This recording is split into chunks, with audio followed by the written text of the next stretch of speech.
Okay, so yesterday we started with a chapter that is transport in plants, right? Or you can say water relations, plant water relations. So हमने कल basically क्या पढ़ा, that how the absorption of water and other things in plant works, है ना? Or we enlisted the principles which work behind absorption of water, minerals, gases, different things from soil into the plant. हमने कल दो important चीज़ों को mention किया था, ठीक है. एक था शॉर्ट डिस्टेंस ट्रांसपोर्ट जिसको हम ट्रांजिशन कहते हैं, और लॉन्ग डिस्टेंस ट्रांसपोर्ट जिसको हम ट्रांसलोकेशन कहते हैं, करेक्ट. तो ट्रांसलोकेशन मतलब बल्क ट्रांसपोर्ट या मास ट्रांसपोर्ट जो एक साथ होता है, फास्ट मैनर में होता है और irrespective of chemical nature of the transported material होता है. मतलब जब ट्रांसलोकेशन या मास फ्लो होगा तो वाटर हो, उसके अंदर का गैस हो या सोल्यूट हो, वो एक ही स्पीड से मूव होगा. लेकिन जो शॉर्ट डिस्टेंस ट्रांसपोर्ट है, मतलब जिसको हम ट्रांजिशन कहते हैं, वो केमिकल नेचर पे डिपेंड करता है ट्रांसपोर्ट होने वाले चीज़ के. मतलब वाटर का ट्रांसपोर्ट, मैग्नीशियम या मैग्नीज जैसे किसी आयन का ट्रांसपोर्ट, या कार्बन डाइऑक्साइड जैसे किसी गैस का transport over the short distance, मतलब जैसे soil to cell of the root या फिर air to cell of the stomata और लीफ, ये शॉर्ट डिस्टेंस ट्रांसपोर्ट है जो अलग अलग फिनोमिनन्स के थ्रू होता है, जैसे कि डिफ्यूजन, जैसे कि ऑस्मोसिस, जैसे कि इम्बाइबेशन, ठीक है ना. और ये शॉर्ट डिस्टेंस ट्रांसपोर्ट एक स्पीड से या एक जैसा सभी के लिए नहीं होता. It depends upon properties of the transported material and various other external factors. तो हमको इस चैप्टर में बेसिकली पढ़ना किस बारे में है, वाटर का ट्रांसपोर्ट, है ना. ट्रांसपोर्ट तो कई सारी चीज़ें होती है, लाइक इफ आई राइट सम, तो CO2, ऑक्सीजन, नाइट्रोजन, ये क्या है, गैसेस जो एयर से कहाँ आती है, प्लांट बॉडी में, बराबर. ये ट्रांसपोर्ट हुआ जो किसके थ्रू होता है,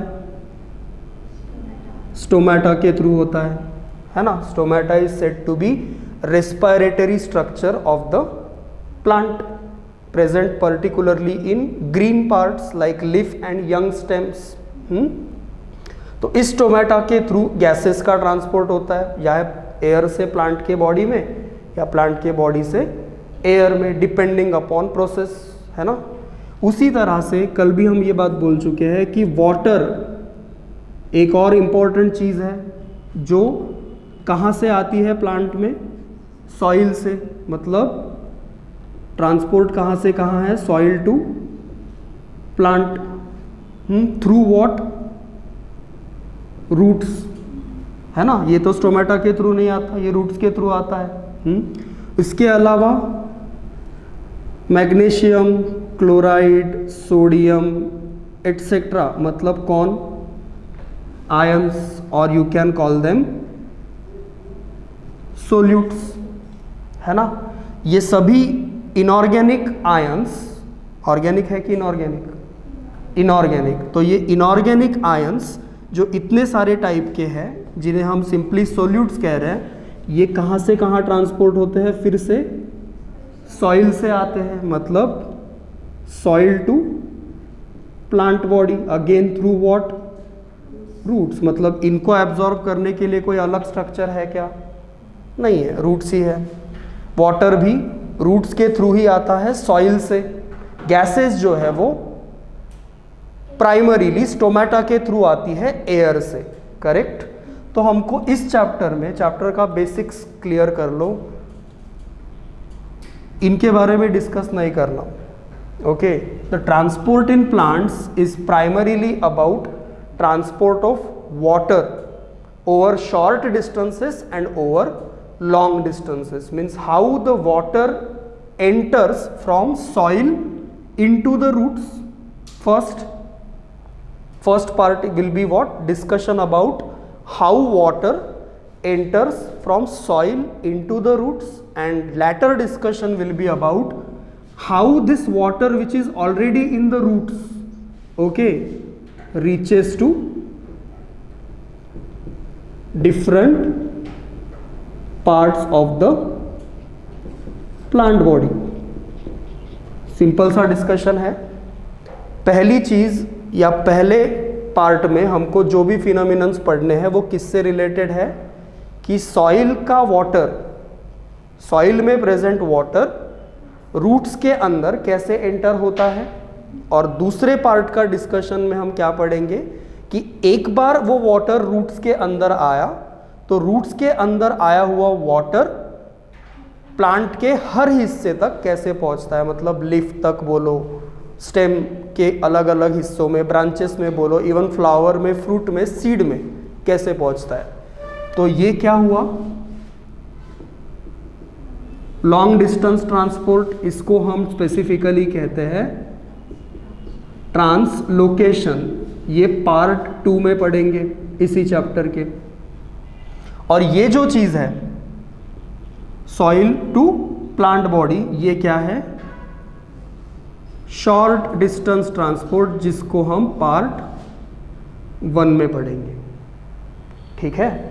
part 1 will be all about discussion related to entry of water from soil to root, and part 2 will be all about discussion of transport of water within the plant body from roots to the different parts of the plant body. Right. Okay. तो this is the basics. Okay. रहा सवाल इनका, तो इनके लिए separate चीज हमको पढ़नी पड़ेगी, मिनरल न्यूट्रिशन नाम से. ठीक है. वो इस चैप्टर के स्कोप में नहीं आता. हालांकि एक बात बता दूं कि सोल्यूट्स या मिनरल आयंस का जहां तक सवाल है, सॉइल से प्लांट बॉडी में सोल्यूट्स या mineral ions generally active transport से आते हैं. अब एक्टिव ट्रांसपोर्ट क्या है इसको ज़रा रिकॉल करो, क्योंकि हम cell membrane long years ago जब हमने सेल पढ़ा था तो सेल मेम्ब्रेन में हमने मेम्ब्रेन ट्रांसपोर्ट एक सेपरेट टॉपिक के तौर पे पढ़ा है. वही यहाँ पे रिपीट भी होगा कुछ हद तक. तो मेम्ब्रेन ट्रांसपोर्ट में एक्टिव ट्रांसपोर्ट जो है वो एक ऐसा तरीका है जहां पे क्या होता है, किसी चीज का ट्रांसपोर्ट अपहिल होता है कि डाउनहिल, मतलब अलोंग द कॉन्सेंट्रेशन ग्रेडियंट होता है कि against the concentration gradient, against the concentration gradient होता है. करेक्ट. और उसके लिए हमेशा किस चीज की आवश्यकता होती है, एटीपी के फॉर्म में एनर्जी की. तो भाई सिंपल सा मीनिंग ये कि सॉइल से जो डिफरेंट मिनरल आयंस रूट्स में एंटर होते हैं वो जनरली कौन से मैकेनिज्म से होते हैं, active transport with the use of energy in the form of ATP.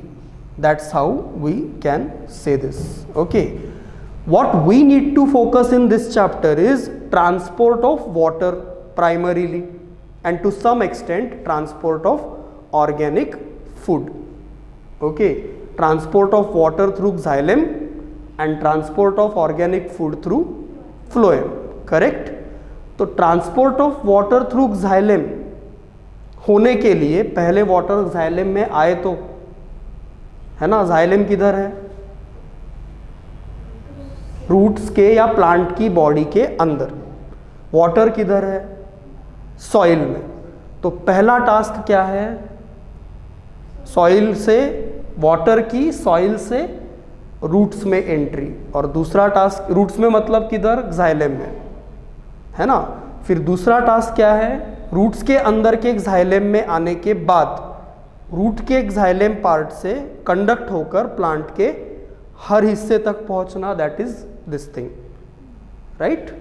तो ये overall moral of the story है हमारा जो हमको पढ़ना है. अब दूसरी इंपॉर्टेंट बात जो हमने कल एनलिस्ट किए थे, उन्हीं में से कुछ फिनोमिनन्स को हम यहाँ पे फिर से लिखते हैं. डिफ्यूजन, उससे पहले इम्बाइबिशन या एम्बिवेशन बोलो, एंड तीसरा ऑस्मोसिस। ये टर्मिनोलॉजीज हम इधर उधर कई बार सुनते आए हैं।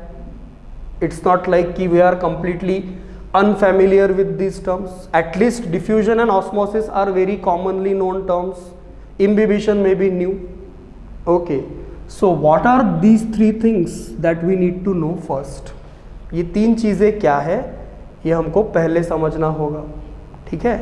ये तीन चीज़ें हैं phenomenons working behind short distance transport of water.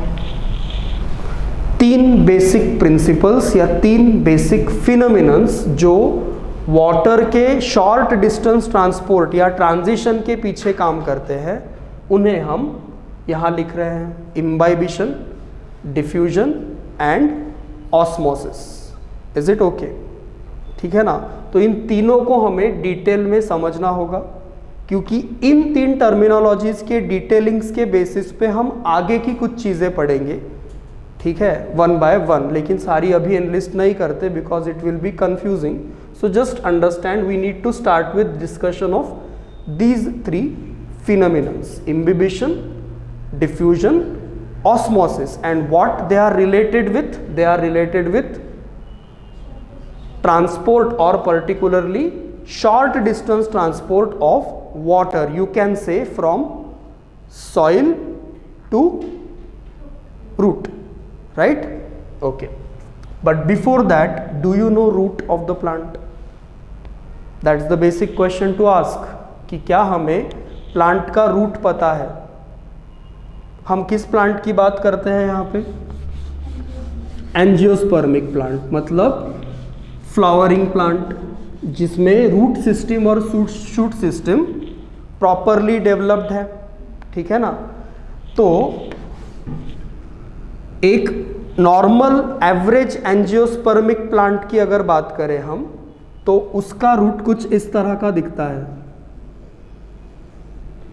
Okay, ये मेन रूट है जिसे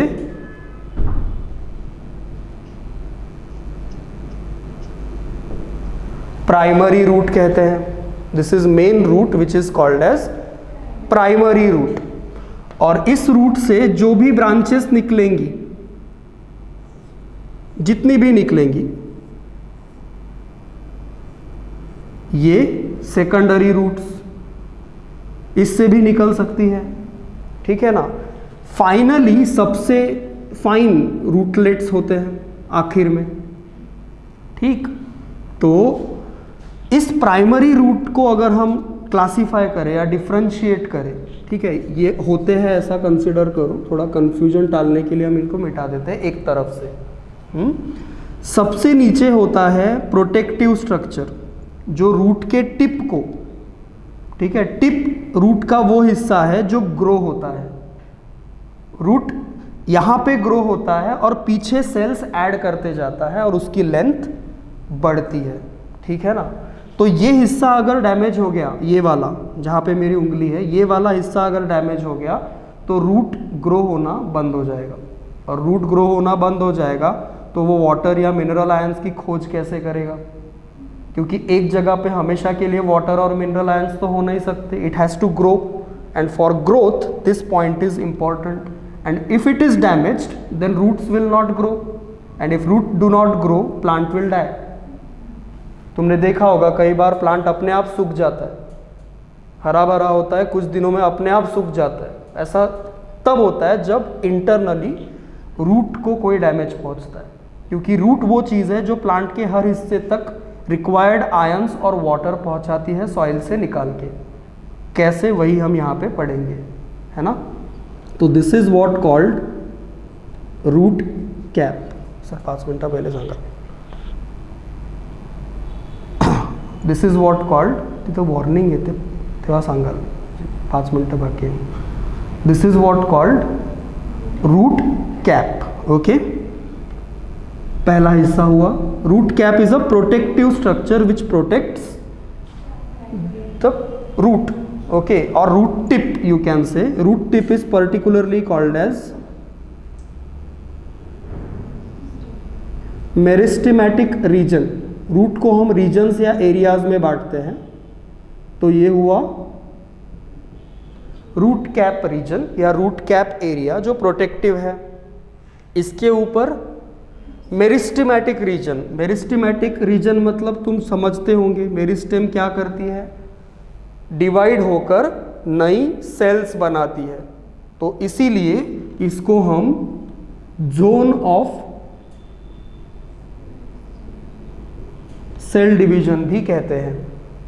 ठीक है, बिकॉज रूट के बाकी हिस्सों में सेल डिवीजन नहीं होता, सिर्फ इसी जगह पे होता है। मतलब नई सेल्स सिर्फ यहां बनती है और बनी हुई सेल्स ऐड होती जाती है और रूट की लेंथ बढ़ती जाती है। बात समझ में आई ना?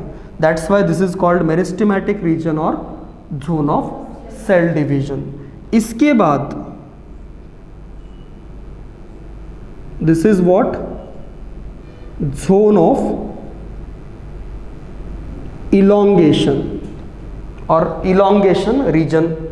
मतलब यहां पे जो सेल्स बनती है वो तो एकदम यंग है, अभी अभी बनी हुई, वो सेल्स अपने साइज में बढ़ती है, डिवाइड नहीं होती, साइज में बढ़ती है। कौन से जोन में? इस जोन में। That's why it is called zone of elongation. Simple. ठीक, फिर जैसे जैसे हम पुरानी होती जाती है सेल, मतलब पुराना हिस्सा मतलब ऊपर का हिस्सा, नया हिस्सा मतलब नीचे का हिस्सा, क्योंकि सेल्स कहाँ ऐड हो रही है? नीचे। तो ये और पुराना हिस्सा है। यहाँ पे इपिडर्मल सेल्स, इपिडर्मल सेल्स मतलब इपिडर्मिस, बाहर का टिश्यू, कवरिंग टिश्यू, ये किस चीज़ को बनाती है या what thing arise from the epidermal cells of root in this region? These are called root hairs. root hair, एक चीज मैं बोलना चाहूंगा यहाँ पे कि root hair कोई सेपरेट सेल नहीं है, या root hair कोई इंडिविजुअल स्ट्रक्चर नहीं है, but root hair is just an elongation of epiblema, or you can simply call it epidermal cells.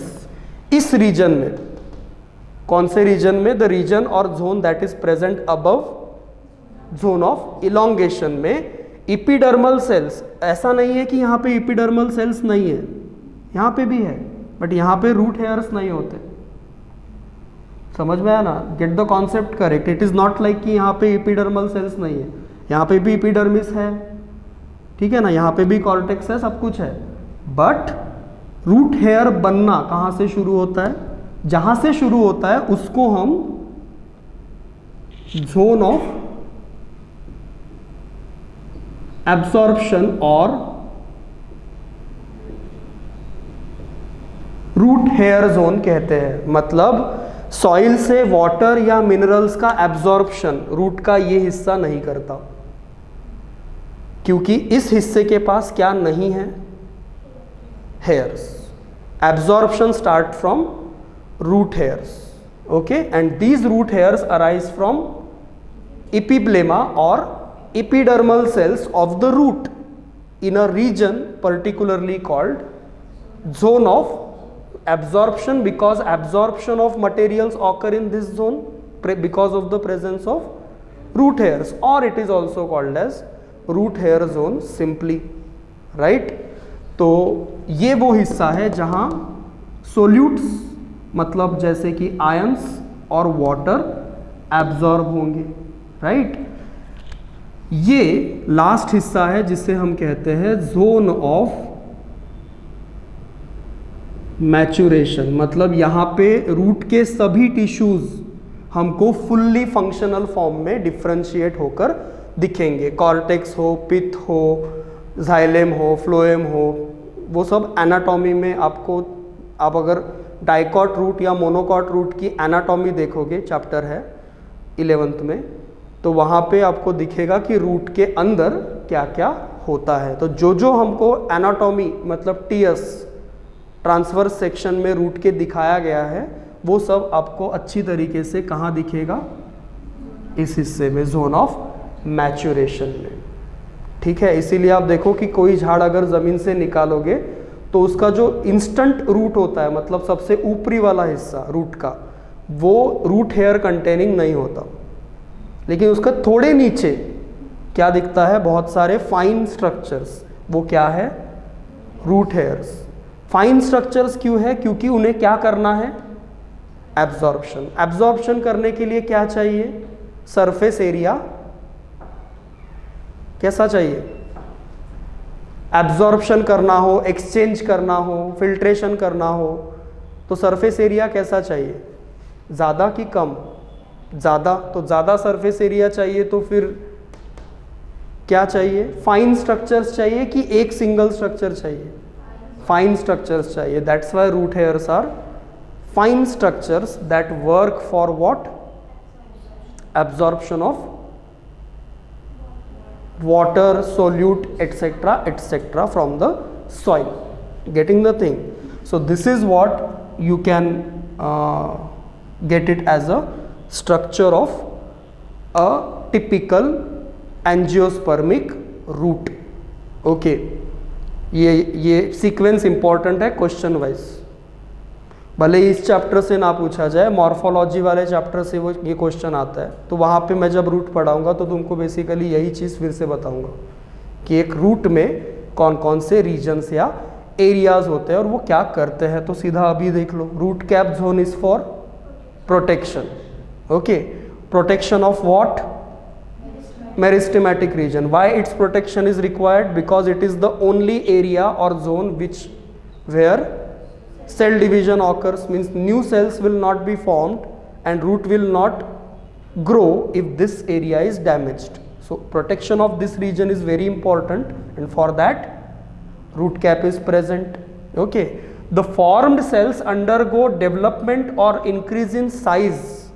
That's why this zone is called zone of elongation. One thing to remember, in zone of elongation you will not see division. Okay, यहाँ पे division नहीं होता sales का, जो बनी हुई sales है सिर्फ उनका साइज बढ़ता है। That's why called zone of elongation. Simple, जैसे जैसे सेल्स मैच्योर होंगी वो क्या बनाएंगी, root hairs. So this zone which is above zone of elongation is called zone of absorption और root hair zone. Its function is to absorb what, water and mineral ions from soil with the help of root hairs. And what are root hairs? Are they individual structures? No, they are outgrowths of epiblema or epidermal cells. Remember this point, again a question important. Root hairs are not individual structures, but they are just outgrowths arising from epidermal or epiblema cells of the root. Clear? Then last zone, the most mature zone of the root, where cells are well differentiated, and if you take the TS or section of this part of the root, you will see all the possible tissues that can be present in a root. This is what you call at zone of maturation. So इस तरह से sequence नीचे से ऊपर और ऊपर से नीचे याद होना चाहिए। Zone of maturation, zone of absorption, meristematic zone and root cap. Okay, और इसमें से फंक्शनल हिस्सा कौन सा है as far as absorption is concerned, root hair zone. तो अगर क्वेश्चन आया और इसकी जगह ए कर दिया, इसकी जगह बी कर दिया, तो you need to identify what is A and B, है ना। और वो ए एंड बी कहीं पे भी हो सकता है।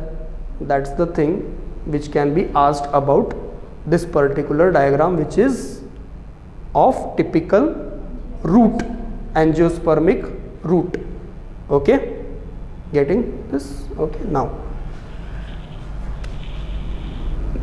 water का एब्जॉर्प्शन पढ़ रहे हैं ना हम primarily. We are talking about absorption of water from soil. तो हमको ये भी पता होना चाहिए कि सॉइल वाटर कितने टाइप का होता है, या सॉइल वाटर मतलब क्या.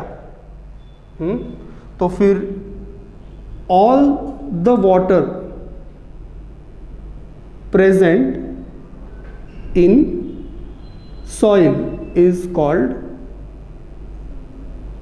Soil water. इससे सिंपल क्या हो सकता है, जो भी पानी या पानी का जो भी हिस्सा सॉइल में प्रेजेंट है उसे हम सॉइल वाटर कहते हैं. It is as simple as that. Okay. Now ये पानी जो सॉइल में प्रेजेंट है, क्या वो सबका सब प्लांट को एब्जॉर्ब करने के लिए अवेलेबल है? What is bank money? If I ask you, all the money that is present in bank is a bank money. If I ask you कि can you use all that money? You can use only that money which is there in your account, है ना. तो bank में पैसा है, सही बात है, लेकिन बैंक में प्रेजेंट सारा पैसा अपना तो नहीं है ना. होता तो दिक्कत ही नहीं थी. तो फिर तुम्हारे अकाउंट में जो पैसा है सिर्फ वही तुम यूज़ कर सकते हो. लाइक एनालॉजी वही लगाओ कि सॉइल में दुनिया भर का पानी प्रेजेंट है, लेकिन क्या सॉइल में प्रेजेंट सबका सब पानी प्लांट एब्जॉर्ब कर सकता है? तुम एक और एनालॉजी लगाओ, एयर में दुनिया भर का नाइट्रोजन है, क्या वो नाइट्रोजन प्लांट यूज़ कर सकता है? नहीं. तो वी नीड टू अंडरस्टैंड कि how many types of water are present in soil and exactly which of that water is available for plant in order to use for its own purpose. Right. तो just I am enlisting them first. ये तुम्हारी book में भी है, सिर्फ ऐसे enlisted की जगह पैराग्राफ मैनर में. Gravitational water, okay.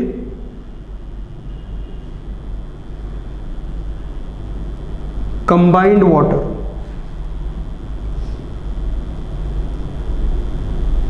hygroscopic water and capillary water. ठीक. water present over parent rock, deep, okay, in the soil. जब हम बोरवेल मारते हैं या कुआं खोदते हैं, ठीक है ना, तो बहुत अंदर तक हमें खोदना पड़ता है, और जो पानी हमको मिलता है वो कौन सा पानी होता है? ग्रेविटेशनल वाटर, जो प्योर होता है या साफ होता है, क्योंकि वो सॉइल से छन के नीचे जाता है, बहुत नीचे. तो इतने नीचे तक तो प्लांट के रूट्स ग्रो हो ही नहीं सकते, क्योंकि रूट को ग्रो होने के लिए ऑक्सीजन चाहिए, है ना. सेल को डिवाइड होने के लिए ऑक्सीजन चाहिए, और नीचे ऑक्सीजन नहीं होता. इसीलिए ये वाटर प्लांट को किसी भी रूप में अवेलेबल नहीं होता. Water combined with chemicals, example hydrates, जैसे Na2 HCO3 H2O, ऐसा केमिस्ट्री में लिखते हो ना तुम. बहुत सारे केमिकल्स होते हैं जिधर तुमको H2O बाजू में लिख के मिलता है. That is what? Hydrate. Hydrated मतलब वाटर कंबाइंड. तो ये सिंपल कंबाइंड वाटर मतलब किसी ना किसी केमिकल के साथ जुड़ा हुआ वाटर मोलेक्यूल. तो ये भी नो डाउट प्लांट को यूज करने के लिए अवेलेबल नहीं होता, because it is combined with certain chemicals present in a soil. Soil में है, प्लांट को नहीं मिलेगा. सॉइल में है, प्लांट को नहीं मिलेगा. वाटर एडजॉर्ब्ड, एडजॉर्ब बोला, एब्जॉर्ब नहीं. Adsorption is a surface phenomenon. ये अंदर जाना मतलब एब्जॉर्प्शन, और ये क्या हुआ, एडजॉर्प्शन। This is adsorption. ये अगर सॉल्यूशन है, सॉरी सॉल्वेंट है वाटर जैसा, तो ये सरफेस पे अटैच होना मतलब एडजॉर्प्शन, अंदर जाना मतलब एब्जॉर्प्शन। तो ये क्या हुआ, water adsorbed over adsorbent materials in soil. Soil में कई सारी ऐसी चीजें होती है जो बाय नेचर एडजॉर्बेंट है, मतलब ऐसी चीजें जो अपने सरफेस पे वाटर को एडजॉर्ब कराती है, अटैच कराती है, जिन्हें हम एडजॉर्बेंट की जगह हाइग्रोस्कोपिक भी कहते हैं। जैसे तुम बिस्किट को, पार्ले जी, इस मौसम में बाहर रख दो, टेबल पे रख दो, किसी सरफेस पे रख दो, क्या होगा, थोड़ी देर में वो गीला हो जाएगा या नरम हो जाएगा।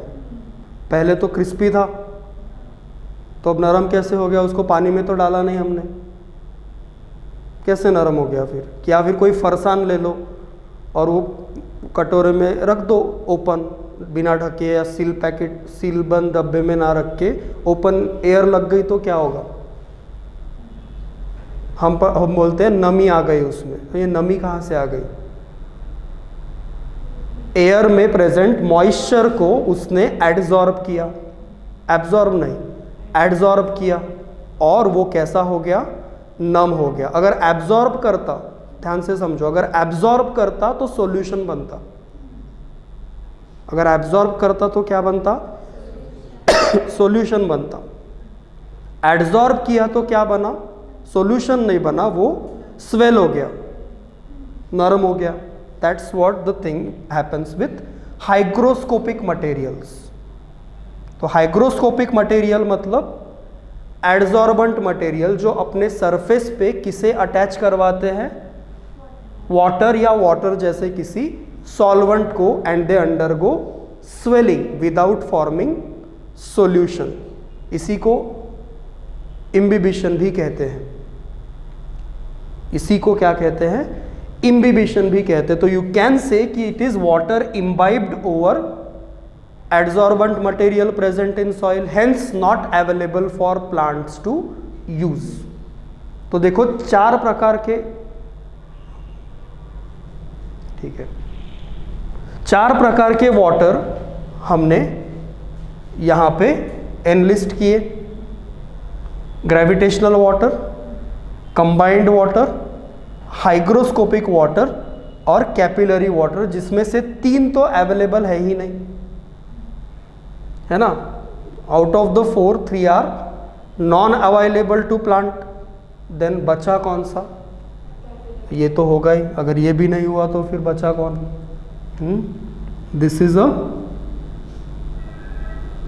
Water present in between pores of soil.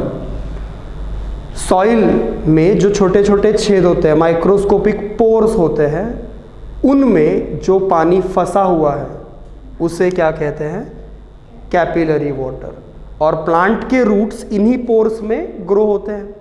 तो ये वो वाटर है जो प्लांट को यूज करने के लिए अवेलेबल होता है, capillary water.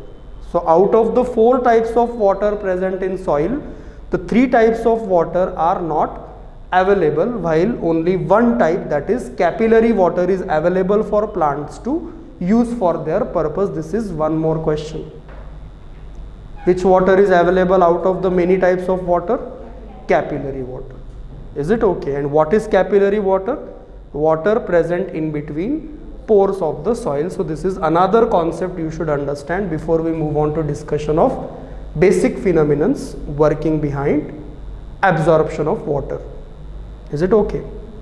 So we'll stop here.